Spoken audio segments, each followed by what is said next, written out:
Hey guys, welcome back to another episode of the DIY Remodel Show. Today we are going to be building this. This is a freestanding workbench with caster wheels on the bottom so you can move it around. This is made out of 2x4 construction and a single sheet of 3/4 sanded plywood. It's a little spendy for the plywood, however the whole build is fairly inexpensive. Tools you're going to want are a circular saw, tape measure, square, pencil, an impact gun, a screw gun. That's about it. Screws, obviously. Some things that could make this project easier are a track saw, a guide for your saw, a pocket drill jig, which I did use for the top to make this so there's no fasteners on the top, but it's not necessary. All in all, you're in about $100 to $150 for this build if you have those basic tools to start out with. So it's a great alternative. I know, Home Depot's got them pre-built, similar quality, honestly. I mean, they're out of metal, but for like $500. So if you have some hand tools and a saw, you can throw one of these together yourself. And I did it in about 2.5 hours, to be honest. I took a couple like small breaks, but and I'm filming, so there's that, so I had to do that. But yeah, all in all, it was a success. But yeah, all in all, it was a success. All in all, it was a success, and I'm going to take you through step by step on how I built this. So let's jump right into it. So first off, I'm going to show you guys my cut list / material list. I'm going to take you over here to my whiteboard. Here is my cut list and my lumber list.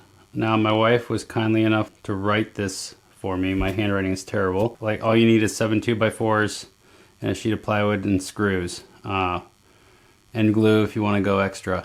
And then here are the cuts you're going to need, and I will walk you guys through that as well when I'm cutting the material. Okay, the first thing I'm going to do is rip down our sheet good to our dimensions for our tabletop and our shelf underneath at 25 inches wide and 21 inches wide. The 25 inch wide for the tabletop is going to be cut to 72 inches, and the shelf underneath is going to be cut to 71 inches. I don't have a track saw, but I do have is this Husky guide, and it works great. You just want to make sure that when you're setting your measurement that you accommodate for the width of your fence between the blade and the edge of the fence. I like to make 2 ticks, one where my cut needs to be, and then one where I'm going to be placing the guide. And then I always double check my measurement and make sure that the blade is still lined up with the correct tick mark for the actual cut itself. So for this first one, I'm going to rip this at 21 for the bottom shelf.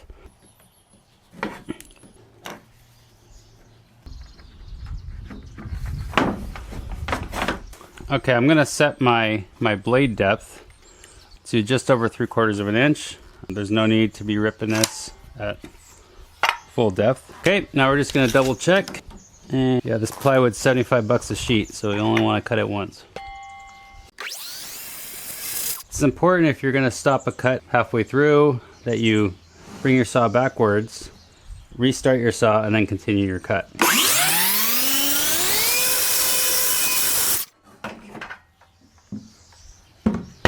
Okay, you're gonna get a table saw quality cut for a fraction of the cost. Plus, with this type of material, you're almost better off using a track saw or a setup like this, because unless you have a really large table saw, manipulating this onto a job site table saw is kind of hard unless you have another person. So now we got this one cut to 21. We'll set this aside. We're gonna rip that one at 25, and then we'll cut these to length.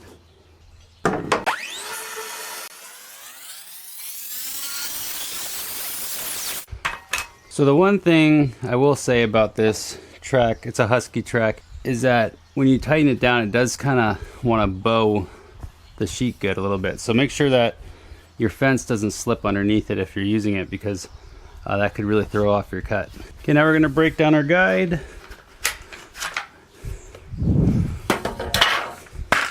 So I'll throw a link in the description for this track. Like I said, it's a great alternative. I mean, you still need to have a circular saw, but you can pick up a corded circular saw for under $100, pick up this track for $50, and you have a $600 track saw essentially set up. I mean, it's still not a track saw, but it comes close. Now we're gonna cut this to length. I always try to cut that off and not use it if I can. This is our top. We're gonna cut this to 72.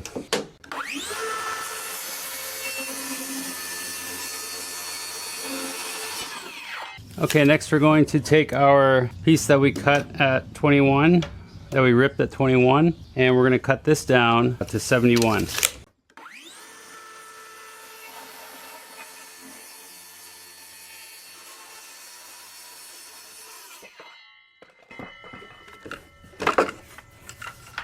And now that we have ripped down all of our sheet goods and cut them to length, we're gonna cut our 2x4s now. Okay, I'm not using a chop saw for this build. I'm trying to be as minimalist as possible to relate to someone who is building this who doesn't have, a chop saw or a table saw. So I'll be using my speed square and my circular saw to make all these cuts. We're gonna mark them, square them. We can still get a pretty straight cut without using a chop saw. Okay, so the first thing I'm gonna do is cut our legs to length. Now, here's where you have some wiggle room. You have wiggle room as well when it comes to the size of the bench too. This is the size I'm building, but I will say, as far as the height's concerned, standard height would be 36 inches. I'm building it a little taller. I'm gonna put my legs at 42, and then I'll have casters, and that way, if I'm standing there, my forearms would be about resting on the workbench. I kind of like a higher workbench. That way I'm not hunched over working on things, but that's just me. So we're gonna cut our legs, 4 of them at 42 inches long. Okay, now we're gonna cut 4 of them at 21 inches, and these are gonna be for our sides. Wow. Look at you. Love you. I gotta edit this out.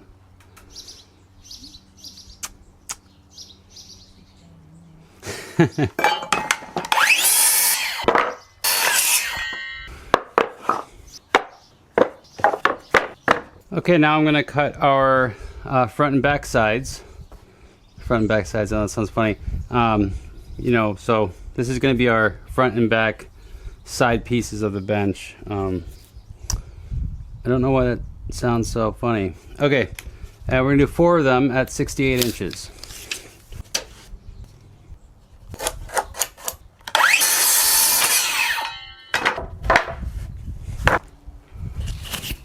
Okay, so now we got all our lumber cut down to length, and so I'll take you in the shed, and that's where we're gonna assemble it. We're going on a trip.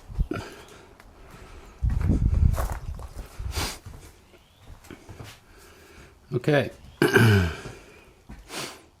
this is my shed. This is gonna become my future YouTube studio.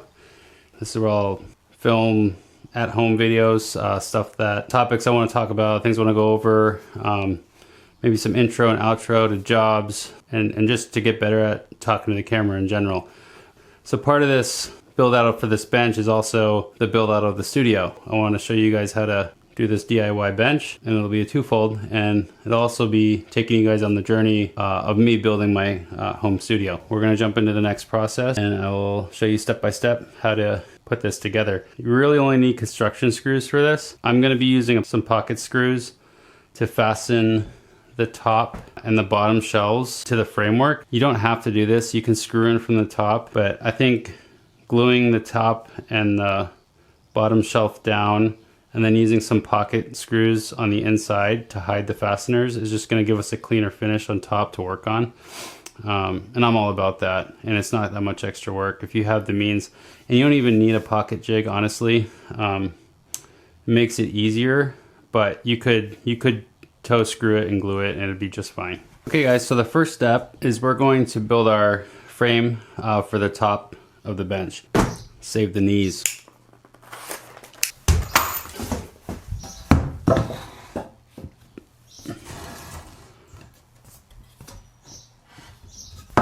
When assembling this, kind of keep in mind, lumber's not perfect, so try to orient boards that might not look as good to the inside or up underneath the top, because then it'll look better when you're looking at it later.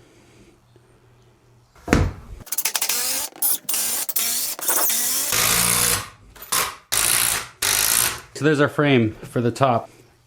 It's not perfectly square yet, but what I'll do is when I pin it to the top, we'll pin one corner first, and I'll make sure it's perfectly square, and then we'll screw it off. The next step that I'm gonna do for this process is I'm gonna lay my top down on the ground, and then we're gonna place the frame on top of it. We're gonna square it, and then I'm gonna mark the inside with a pencil so that I know that's where it's gonna be, take it off, and then I can lay a bead of glue down. And that way, that's the main reason I'm gonna be marking it, is so I'm putting the glue in the right place and it's not gonna miss the frame when I glue it down. And then we're going to screw this down. Before I do all that though, I am gonna go around and use my pocket hole jig to get some pre-drilled countersunk holes started for the pocket screws. So I'm using a Craig pocket hole jig.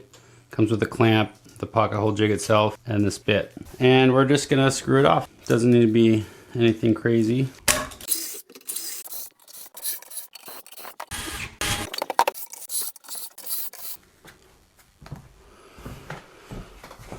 Okay, now we have our pocket holes.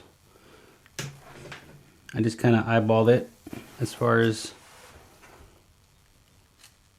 centered and whatnot. It's going to be plenty. Now we got our frame laid out. We're going to make sure that we measure each side and make sure the distances are the same and that we're square. Just for reference, you want to be 2-inch overhang on the front and back and a 1/2-inch overhang on the left and right sides. That'll give you an equal distant reveal. If you're going to be pushing this up against a wall for the majority of its life, you might want to justify the overhang to the front. Maybe leave the back flush. That's kind of up to you. You know, there's a lot of personalization in this.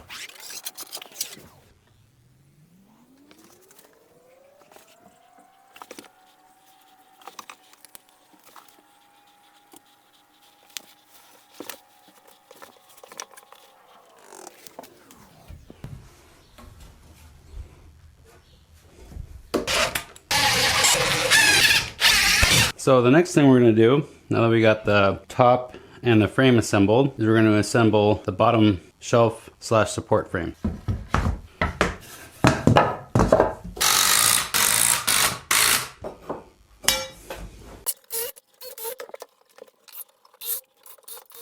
Okay, for our next step, we're going to attach the legs to the top of our workbench. The easiest way to do this is to lay the top of the workbench upside down, and then we'll screw our legs in from the side.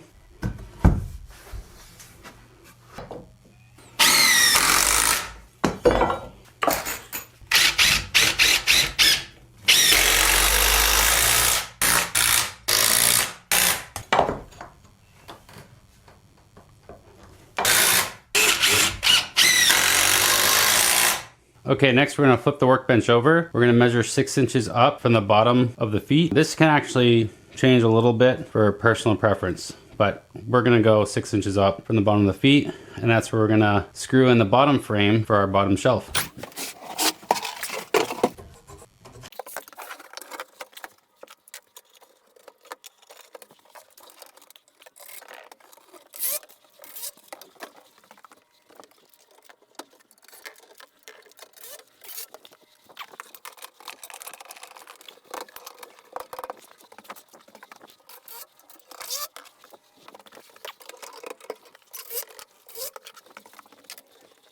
Okay, now we have our bottom frame installed.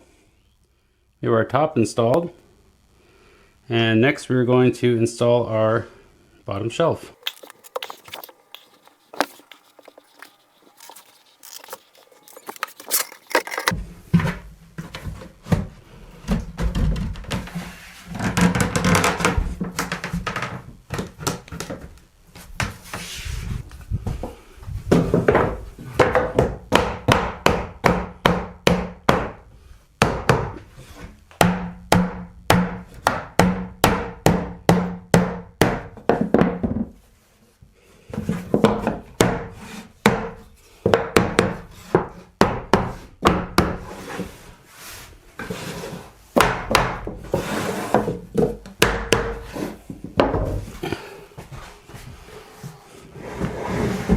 So I opted out of not using pocket screws on this. I had realized that I got ahead of myself and I already glued the bottom framework. So I just fastened it with some face screws. It's not gonna look as good, but it'll be extremely strong. Okay, now that I have it upside down, while I have it upside down, I should say, I'm going to install some caster wheels to the bottom of this. That way I can move it around freely and easily. So these are 90 pound rated, and there's 4 of them. So it rates me just under 400 pounds. This thing weighs about 100 pounds. So I don't think I'll ever have 300 pounds on this, so these should be fine. The reason I got these is because this style of bench only has a single 2x4 leg. These will fit on the bottom of that. So this is what I'm using. So these do swivel and then they do lock. So I will be pre-drilling because these will be pretty close to the edge of the 2x4, and I don't want to split out the bottom of the 2x4.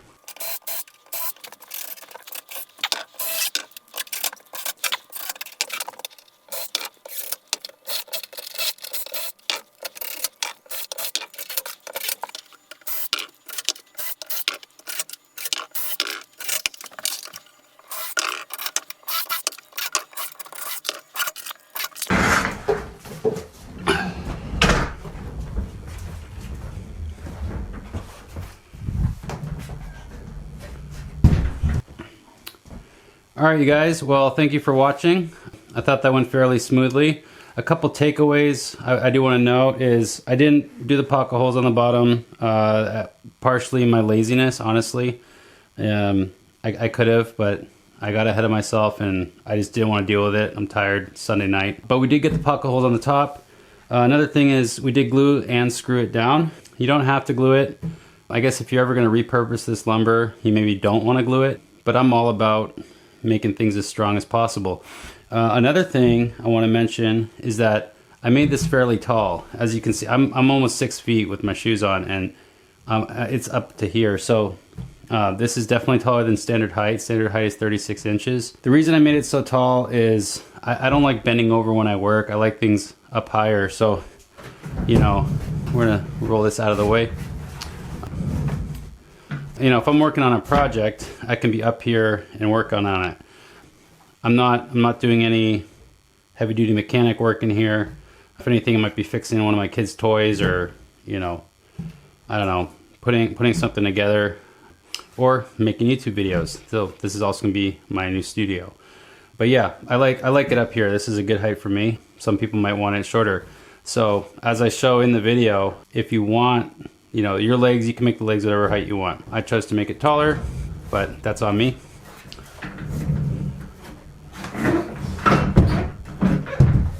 But I really like the versatility of adding the wheels, and like I showed in the video, they're locking wheels.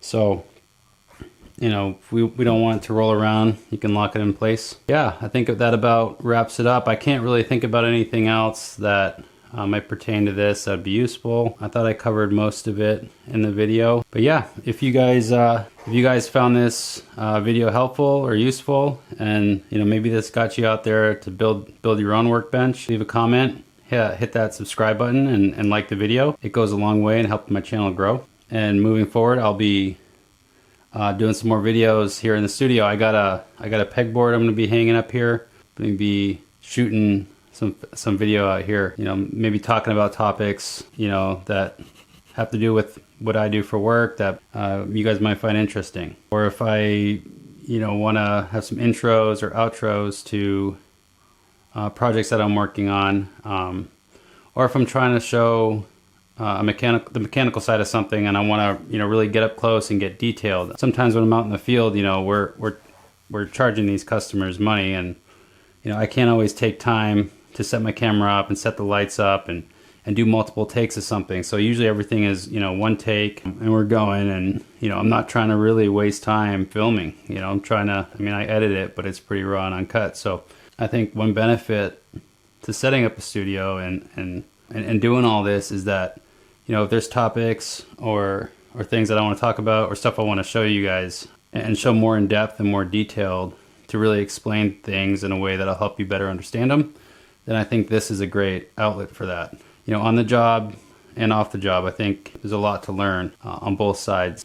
So anyway, my rant's over. Thank you guys so much. We'll catch you on the next one.